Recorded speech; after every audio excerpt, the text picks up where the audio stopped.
So, have you ever experienced the very same things happening in three jobs in a row? Have people been quoting you on purpose to install in your mind an idea that your phone was hacked and that they knew something personal about you, that they knew what was your shame? Well, um, have people tried to show you that you weren't good enough, that you weren't dealing with your tasks at work in a right way? If so, if you want to learn more about a system and people working in it, then stay tuned for this video. And today I'm gonna be talking about my third job, and I'm gonna start with a little bit of a story about how people model for you bad behaviors first, and if you don't walk into those behaviors, if you don't do what they model to you, what they want you to do from those bad variety of things, then they'll go with something else. They'll think up something else.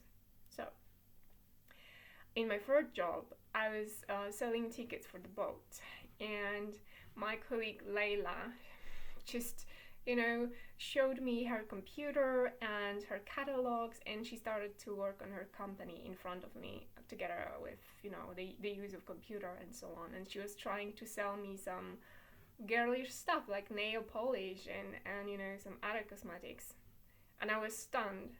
And when the manager called, she was supposed to be outside and talking to people over there, but she said it was raining when it was not.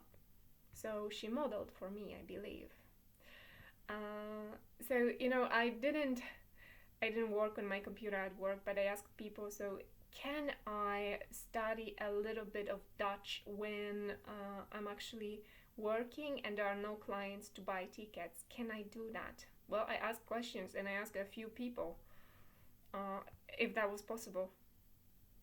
But most of the time, all of us know it's illogical and we cannot do other things at work, right? My colleague Joey told me I could leave 1 hour earlier the job if I wanted to, and he even told me that no one would notice. I didn't start leaving the job 1 hour earlier. My colleague Clara showed me how to push a long line of people. So, when letting people on the boat, they would stand in a very long queue, and they have to stand on the right side of the line. So one time she modeled for me actually pushing people, and I told her I wouldn't push them. I wouldn't go in between those, crowds and try to push people physically. She and she asked me, but why? And I told her, someone would get angry with me. That was my primal belief, and I just stood on the bench and I asked everyone, please go on the left side, and they still didn't move. So I just modeled for them. I was walking with them and I was just showing with my hand and step by step walking people, having them behind me and showing with gestures and repeating. That's how I moved the crowd.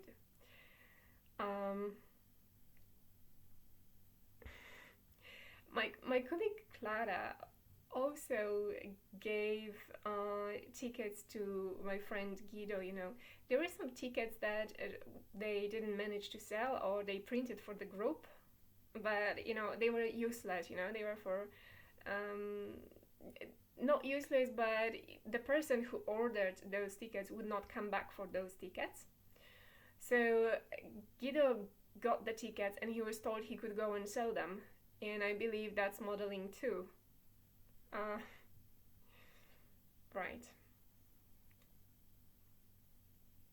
So later on, as in the first job, I had a situation with the man telling our driver who had connections to the boss that I wasn't good enough because I didn't take down 10 flower pots that were coming and the stickers were not on them, right? So he kind of ratted on me, but not precisely, not explicitly, to the boss.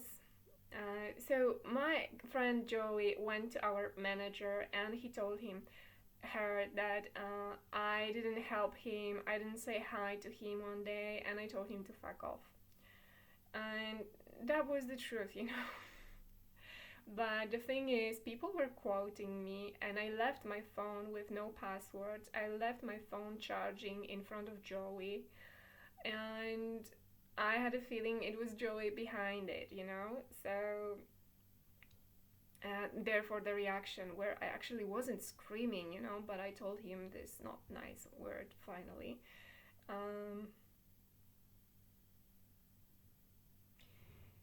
And then I had a meeting with my manager and Julian, and he started to yell at me and asking if I was crazy.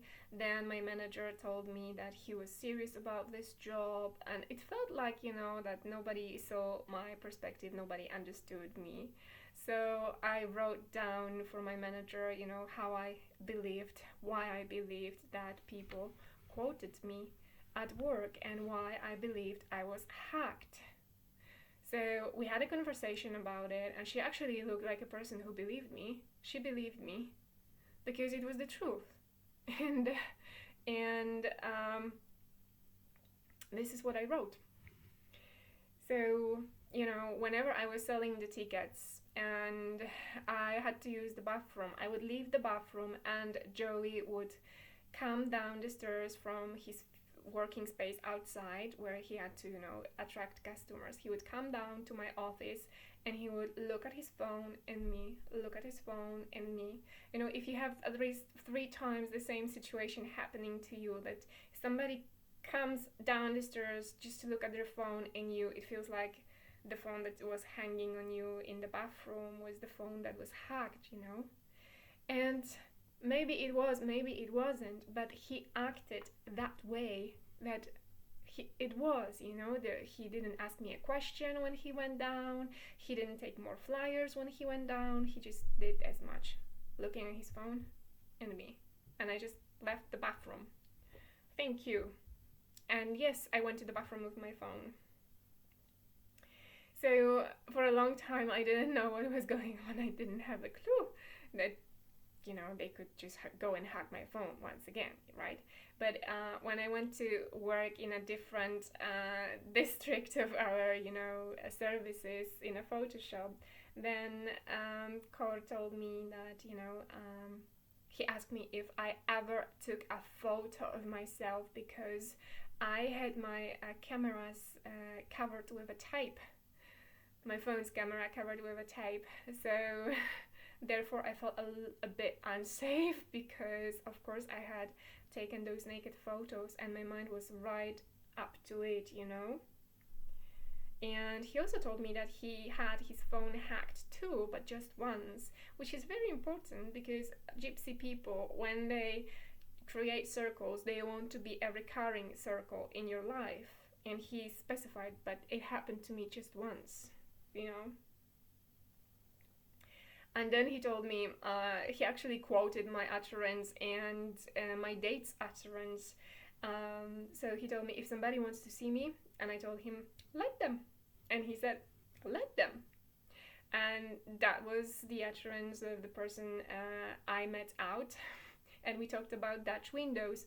And I told him, you have very big Dutch windows and you walk naked in your house. Okay, what if somebody sees you? So he goes like, if somebody wants to see me, let them, right? Then Cor kissed his finger and he attached his finger to Zenit's photo. And Zenit is actually Arabic girl, so yeah, I actually, in all 3 of these jobs, I had around me an Arabic girl. So yeah, there were many more encounters that I preliminary thought. Sorry for that. Yeah. Okay, then Zenit and Cora were pretending to have sex from the back, and this is how most often I would have sex in the past. So they were just checking the references in my Akashic records, most probably. And then they started to play with fruits too, you know, so I didn't feel comfortable. I didn't want any fruit, but I got a banana, and trust me, I lot a lot of bananas lately, because we used to call my uncle Banana, and we used to call our uncle a banana. My sister had a toy, a banana, and um, bananas are strongly associated with Africa. And even in kindergarten, when I was a little girl, we used to sing a song about bananas. So there are many more references to bananas than that, and I link at that in a story with shaping a pedophile. You can read about it on my website. Yeah, Core also started to make a striptease for me, and I was a stripper. And trust me, all of that back then was difficult stuff for me, because I wasn't ready to talk even about those naked photos. Not to mention, I never told before anyone I was a stripper. And they asked me how to say fuck me in Polish, and I really felt a lot of stress in my body, and I didn't know how to say that. That was the word used in those naked photos. We had the conversation. That man was married. I sent him not such a bad upper part, yes, but lower part very much covered. But before I took the right photo, of course, there was my entire photo shoot of my hairy vagina, and there was this conversation on the phone not once with him about sex. So that would be pretty much the word, yeah, to fuck. And I didn't want to say that, so I made up a word, fleek. Then my other colleague, who didn't even hear that conversation, told me fleek, and I'm like, no, that was not the word, it was a different word. But how could he know, you know? And then it told me that you can have sex, but safely, and you have to double check whom do you employ. So I felt like, you know, somebody who goes and infects people, although I was already, you know, sure that my body was fine and I wasn't infecting anyone anymore.